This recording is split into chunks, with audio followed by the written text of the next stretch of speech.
Hey guys, and welcome back to my channel for another midweek mystery video, and this week I'm talking about the case of Jaleayah Davis.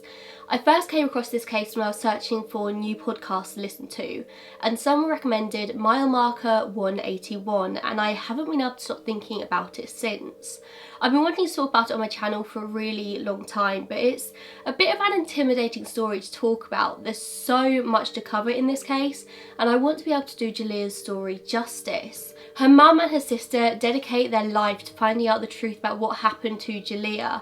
Now, most of the information I'll be sharing in this video does come directly from the Justice for Jaleayah Facebook page, which is run by her mum, Kim Davis, and the Mile Marker 181 podcast by Emily Nestor, who seem to work quite closely with Kim in producing it. I hope that by making this video I can bring some more light to the case and help a family get the story out there, because I believe that it's one that could be solved or more answers could be found if more people just talked about it, because right now nothing about this case adds up. I'll leave a link down below to the Facebook page if you want to go and check it out, and to the podcast as well. Now, I'm quite aware that my script for this video doesn't exactly flow. There's so much to cover that I feel like the script is jumping all over the place, so please bear with me with this video. But we'll start with a basic overview of the night, and then we'll dive deeper into the details before covering the police investigation, the potential people of interest, and some of the stranger details of this case. And I suppose there's no better place to begin than, well, the beginning. On November 19th, 2011, 20-year-old Jaleayah Davis left her home in Marietta, Ohio, which she shared with her mother and her sister. She left home that night around 5 PM. She had plans to go stay around her friend's house, a friend she'd known for about 2 or 3 months called Kristen. Throughout the night, Jaleayah stayed in contact, texting friends and her sister Toby. At 3:28 AM on the 20th, Jaleayah calls Toby asking to be picked up at a gas station on the corner of Rosemar Road and Emerson Avenue. During the call, Toby can hear Jaleayah talking to Kristen, telling Kristen to give her her keys, and Toby said that she can hear Kristen's voice in the background. At 3:33 AM, Jaleayah calls back again, this time asking Toby to meet her at the rest stop just off the interstate, near mile marker 181. During this conversation, Jaleayah begins hysterically crying. Toby asks what's wrong, and Jaleayah replies, "I'll tell you when you get there." Only she never gets to speak to her sister again. At 3:41 AM, the first 911 call was made from a truck driver who had discovered a body lying on the interstate. And here I'm just going to summarise the 911 calls for you. So the first call is about a broken down car on the Interstate 77. The 911 operator asks the caller whereabouts on the road this car is, and the reply is, "On the 181 or so, the light's on, it's up against the guardrails. Something's going on over there, but I couldn't see anybody. It's pretty cold out, so I don't know what's going on over there." The operator then asks the caller for a description of the car. The caller says, "I know it's a car, he had his lights on, he's right by the car. He's up against the guardrails, so there's something going on over there, but I couldn't see anybody standing around." So you know, the car or the people I couldn't see, but the light's on in the car, so something's going on over there. So basically this person can see this car broken down. He is seeming to think there's people over there, but it's too far away, it's too cold. He can't see what's going on. The operator then asks the caller for his name, but the caller just hangs up. The second call comes in minutes later, 3:48 AM. The caller says, "Sir, I'm at the 181.6 mile marker northbound on I-77. I cannot make confirmation of this right now. I'm walking back. I think I just seen a human body lying dead on the highway, sir." The caller tells the operator his name and says that he feels uncomfortable, but he's walking closer, hoping this body is just a deer. As the caller walks closer, he says that there's a chemical tanker trucker that's just pulled over, and he can see a semi-tanker truck driving down the road towards him. He confirms that it is indeed a human body in the road.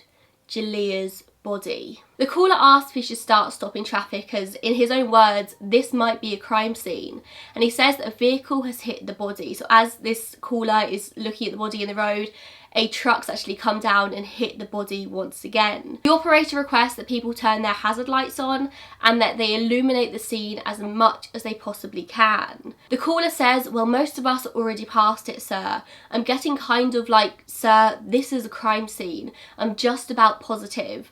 I see his head and skull right there. I see it." And at this point, the operator asks, "Is the head not attached to the body?" The caller replies, "No, sir, part of the head is right over here." And then as he says this, another truck is coming down the road towards Jaleayah's body. And then the call ends as the police arrive at the scene. The third call is much shorter. It comes in 4 minutes later at 3:52 a.m. The caller says, "Has anyone called in on it's in Wood County on the Interstate 182, right before 182. Looks like someone's busted a deer, looks like someone hit a deer. There's a couple of trucks on the side keeping people away from the deer. There's a car by the guardrail." The operator assures the caller that they've got deputies out on the scene, and the caller replies, "Okay, I just went by and there wasn't anyone there, so just thought I'd call." The police eventually arrive at the scene and they shut off the road. Jaleayah was discovered naked from the waist up and decapitated. Her right breast was missing, having been torn off her body, and one of her legs was broken in half. Her clothing was found nearby, laying on a guardrail. Her bra first, her top on top of the bra, and then her white coat on top of both. The way her clothing was found strikes me as one of the most unusual things about this case. The fact that it was all found neatly, lying one on top of the other, seems to suggest that somebody placed it there on this guardrail rather than it being thrown from her body in the midst of a crash. None of the officers attending the scene or any of the witnesses say that they ever touched the clothing, so you do have to question, how did this clothing get there? Her car was found a little way away, about 2/10 of a mile, although I have seen varying figures on that. The car was still running and it was still in gear. The headlights were still on and the car was locked. The right passenger side window was completely smashed and there was a lot of damage to the right side of the car. And there was a fair bit of damage to the right side of the car, as if she'd hit the guardrail or something similar. Soon after the police arrive at the scene, Toby turns up at the scene as well, seeing her sister's body lying on the ground. She calls their mother Kim and tells her that Jaleayah is dead the moment their lives changed forever. The next day at around 1:30 p.m, Toby was actually interviewed in detail by the police, giving them specific timings and details of the phone calls that she'd had with Jaleayah just a few minutes before. In the days after the crash, Kim's father, Jaleayah's grandfather, headed to the scene of the crash to take his own photos. They discovered that the police had barely cleaned the scene, that Jaleayah's brain matter was still on the road and parts of her were still on the guardrails. He took measurements and carefully chronicled every single aspect of the scene. It's worth noting that in the original reports by the police after the crash, it was stated that the incident was suspicious because it seemed like the victim had been struck by her own vehicle. That's the police's own words in their initial report after the accident. The autopsy results took over a year to come back and the case was officially closed around this time as well. The official explanation of Jaleayah Davis's death was the following. Following a lengthy investigation, it was concluded by the Office of the Chief Medical Examiner of the State of West Virginia that Ms. Davis died as a result of multiple catastrophic injuries sustained as an unrestrained driver of a car that lost control and struck a guardrail post on Interstate 77. The death circumstances, as determined by investigative and post-mortem findings, indicate that the manner of death was an accident. The state medical examiner said that Jaleayah's blood alcohol level was 0.19 when she died, with advanced testing showing that it would have been as high as 0.24 earlier that night, both of which are incredibly high numbers.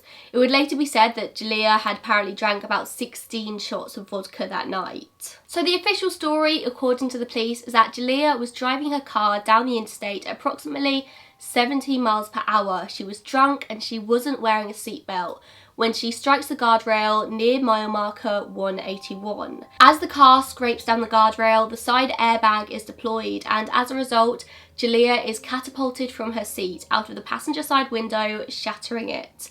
Her head hits 2 guardrail posts and her clothing is ripped from her upper body.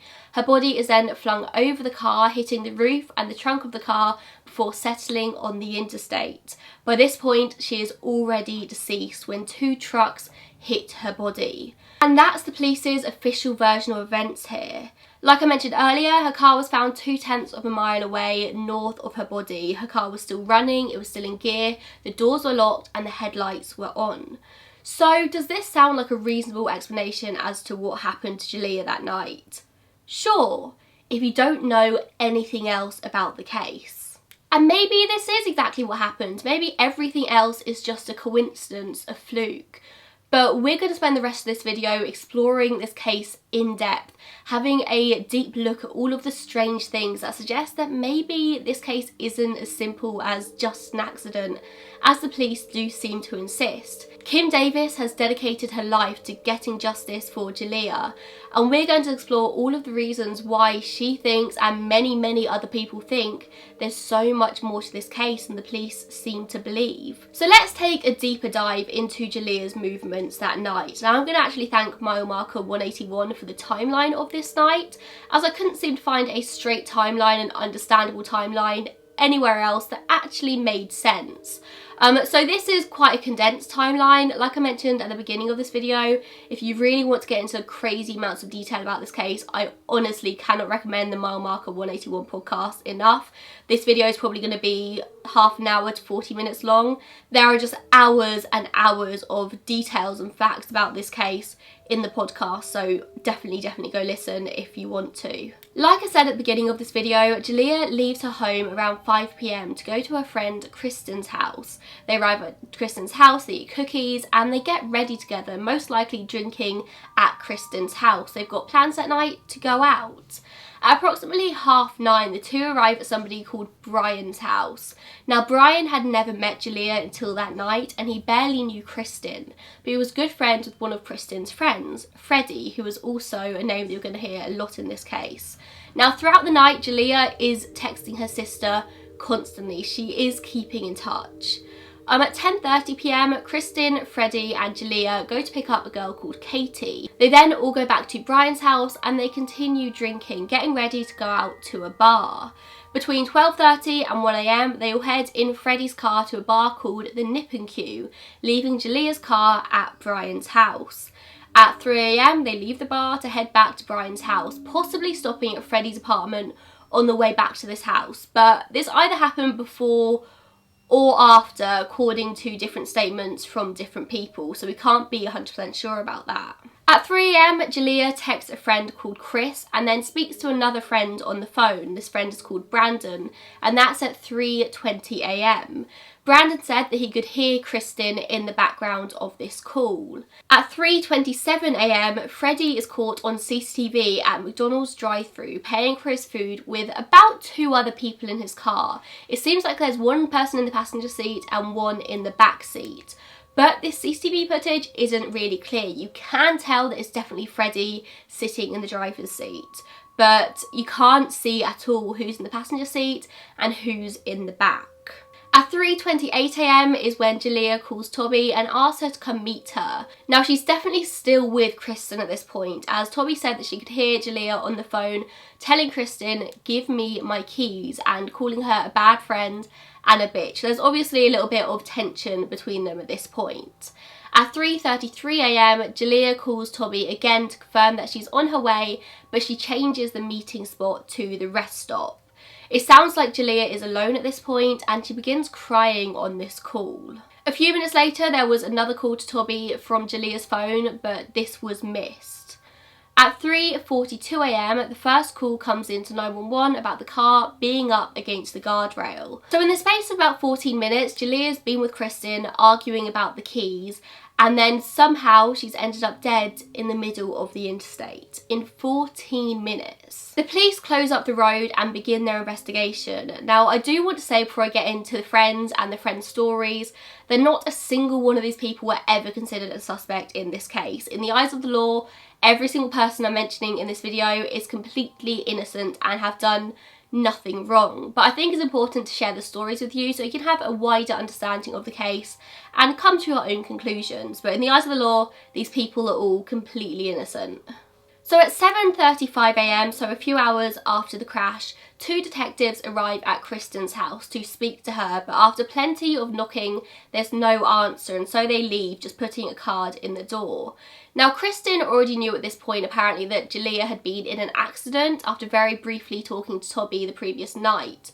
But she didn't know the extent of the accident, she just knew that Jaleayah had been in an accident. So she most likely would have known what the police were turning up at her house for.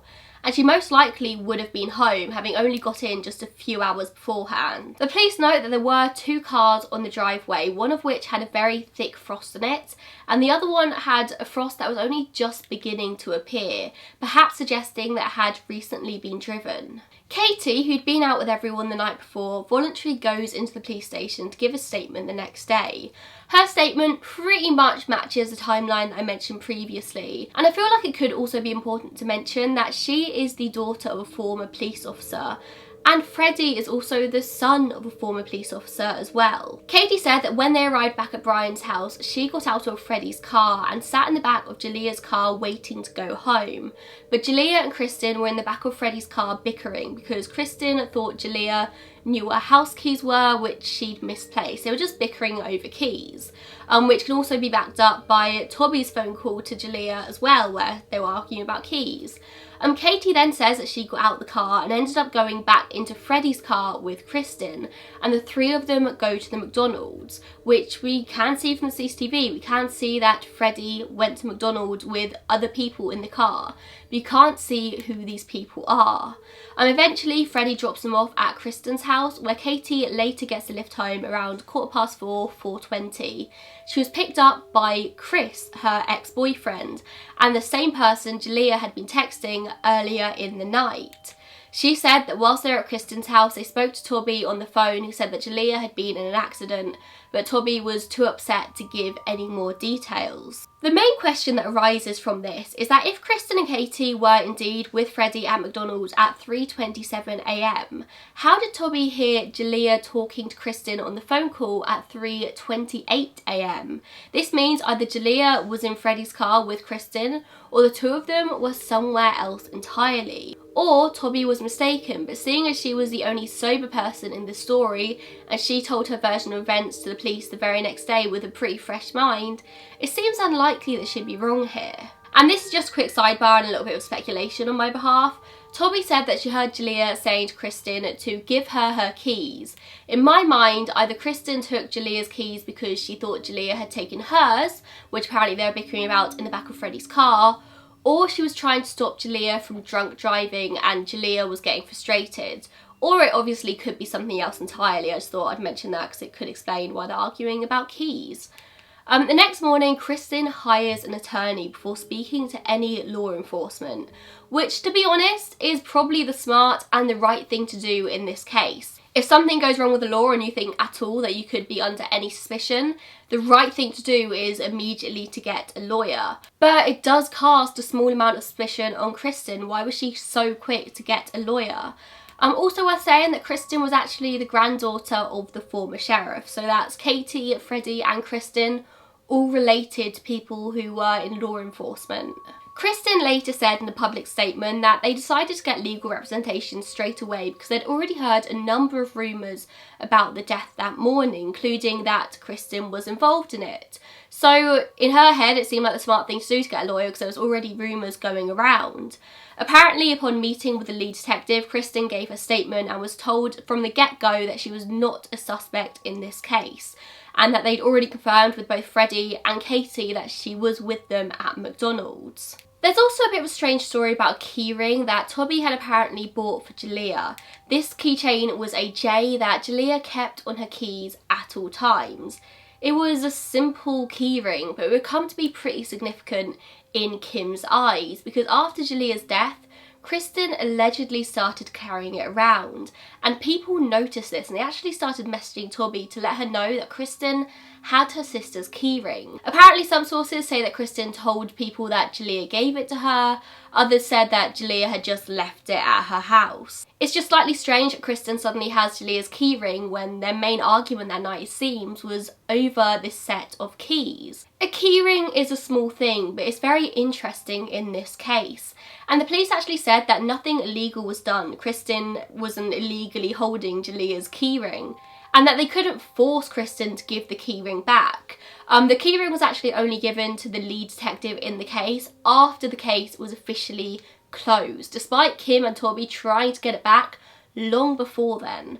Why wait? I mean, a keyring is so insignificant, or so you would think it'd be insignificant, so why would Kristen refuse to give it back until after the case is closed? It's just a little bit strange. Freddie was also interviewed, of course, and he was fairly irritated in his interview because he was annoyed about being accused. Now, the police weren't accusing him of anything. They said straight up that none of these people were suspects.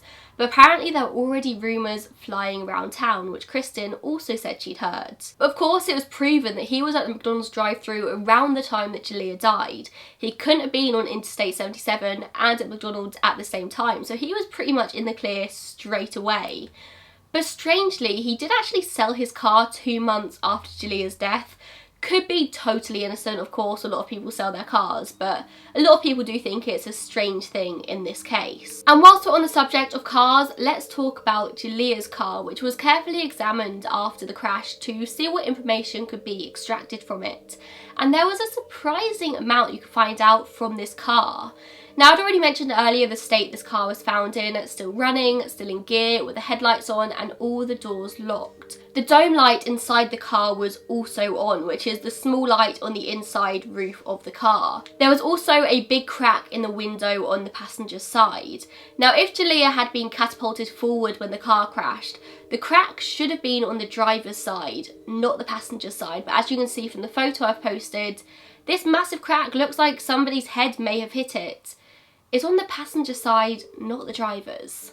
When the car was found, only the driver's side airbag had been deployed. Neither of the front airbags nor the passenger side airbag had been deployed. The car was equipped with a passenger presence detection system, which would detect the presence of somebody sitting in the passenger seat, meaning that if it didn't detect anybody in the passenger seat, the passenger side airbag would not have deployed. The driver's side would deploy regardless of whether it detected anyone there or not. However, the examination of the car indicated that the passenger presence detection system actually had an active error on it and it wasn't functioning correctly, meaning that there may have been an incorrect reading here. The investigator could not definitively say whether or not there was anybody sitting in the passenger seat at the side of the crash. When the car crashed and the airbag deployed, a signal would have been sent out automatically to unlock all 4 doors of the vehicle. However, when the car was found, it was found locked. Now, this particular make of car would not have locked automatically, suggesting that somebody must have locked it after the crash. There was also a CD found halfway in the port that they suspected was ejected after the crash, after the airbags had been deployed, because there was no airbag residue found on it. It was completely clean. Now, this may of course have been a malfunction with the car. The car's crashed and so the CD has just ejected just because of maybe an electrical fault or something. Or maybe somebody ejected it. The police suspected that Jaleayah was drunk driving, she wasn't wearing her seatbelt, and she drops her phone. She turns on the overhead light to look for it, and that results in the crash and her being catapulted from the vehicle. But somehow she gets catapulted from the vehicle and the doors lock themselves and the CD randomly ejects itself from the port. To be fair, I don't think there's really much on the CD thing. That could have just been some sort of like electrical malfunction. But the car doors locking I find to be very, very interesting. This type of car would not have locked itself. Somebody would have had to have locked this car. It also does seem strange to me that she apparently hit the guardrail at 70 miles per hour, which is very, very fast, as we all know. And this was all the damage that was done to her car. Now, I'm not an expert by any means, but you would assume that the damage would probably be worse than this. There was also very little blood, if any, found on the outside / on top of the car. The police theory is that Jaleayah would have been ejected out of the passenger side window, hitting the guardrail, which rips the clothes off the top half of her body and immediately kills her. She then bounces off the roof and the boot of the car before settling in the road.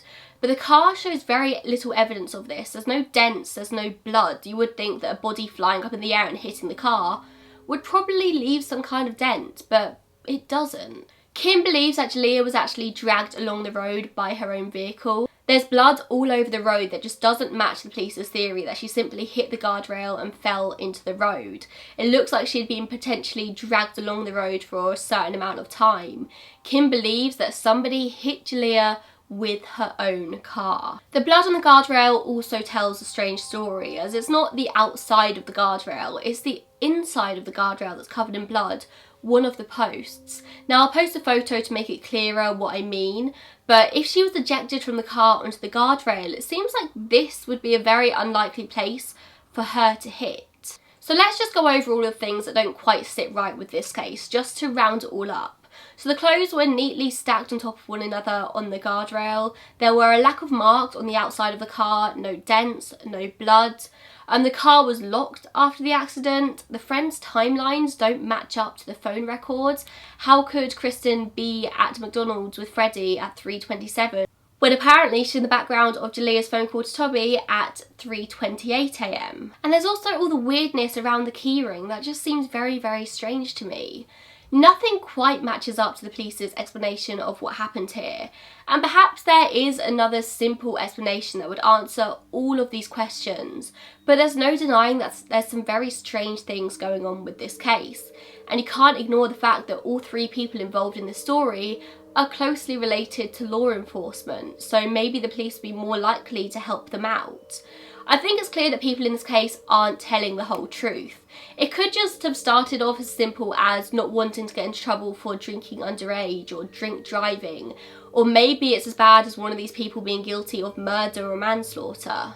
I also had to question that first 911 call where the man said that there was somebody stood next to the car and abruptly hung up before giving a name. Maybe he was mistaken, it was late at night after all, and it would have been very, very dark. Or maybe there really was somebody stood next to the car, but we know that it wouldn't have been Jaleayah, so who could this have been? For me, the number one thing that makes me question this entire case is the clothes on the guardrail. I've already said it and I'll say it again. They weren't neatly folded, but they were one on top of another, draped across the guardrail. Her bra, then her t-shirt, then her jacket on top. But surely if her clothes are being ripped off her with enough force that her breast is also ripped off her body, surely these clothes would be pretty torn up. But as we can see from the photos, her jacket is all in one piece. It's a little bit bloody, but it's in one piece. And you'd also expect the jacket to be at the bottom of the pile, as it would be the first thing to come off. There's no doubt in my mind that somebody placed those clothes there. If these clothes are being ripped off her body with the force of the accident, then these clothes first of all are going to show signs of being ripped and being destroyed, and they're not going to be just all lying on top of one another, and it would most likely be jacket, t-shirt, bra, not the other way around. And you would just expect them to be lying across the road, not on the guardrail. Somebody placed those clothes there. This case comes down to the fact that somebody or more than one person is keeping a secret. Somebody knows more in this case than they're letting on, perhaps in fear of getting in trouble. My own little theory is that somebody else is actually driving the car, but they were drink driving and they didn't want to get into trouble. Personally, I'm not convinced that this is some kind of cold-blooded murder, but I do think that there was somebody else in the car that night, and I think that they're scared of getting into trouble and so they just never spoke about what happened. Kim's theory is that Jaleayah was actually run over by her own car, that somebody else was driving her car and hit her with it. And that is also what the original police investigation seemed to think as well. But the police investigation into this case was shoddy at best. The fact that potential key witnesses all related to former law enforcement would probably mean a lot in a case like this, and things would be more likely to be brushed over that probably would have been looked at more carefully if it was somebody else. Now, I could go into multiple specific theories, but it would all just be pure speculation on my behalf, and I really don't think it's necessary to talk about theories in this case. I've mentioned what Kim thinks, I've mentioned what I think may have happened. You've heard all of the facts, so I'm going to let you decide for yourself what you think happened that night. I'll be interested to hear if you think the police's version of events in this case is possible. When you just hear about the police's version of events, you think, oh yeah, that could be what happened. But it's just when you really dive into it and you start to look at the little facts that don't quite add up, that's when you begin to question things here. Now, like I said, if you really want to do a deep dive into this case, and I cannot recommend Mile Marker 181 enough. It's an incredible podcast. They have hours of information that go into more detail than I could possibly do on my channel. I've covered all the most important points in this case in this video, but there is so much more to it. Also, go and check out the Justice for Jaleayah Facebook page for even more information and to see all of the official documents that I've shared from in this video. Thank you so much for watching. Definitely go check out the Facebook page if you want to help Kim in her fight for justice here. Let me know down below what you think may have happened in this case. And thank you so much for watching. Maybe we can help get some justice for Jaleayah in this case.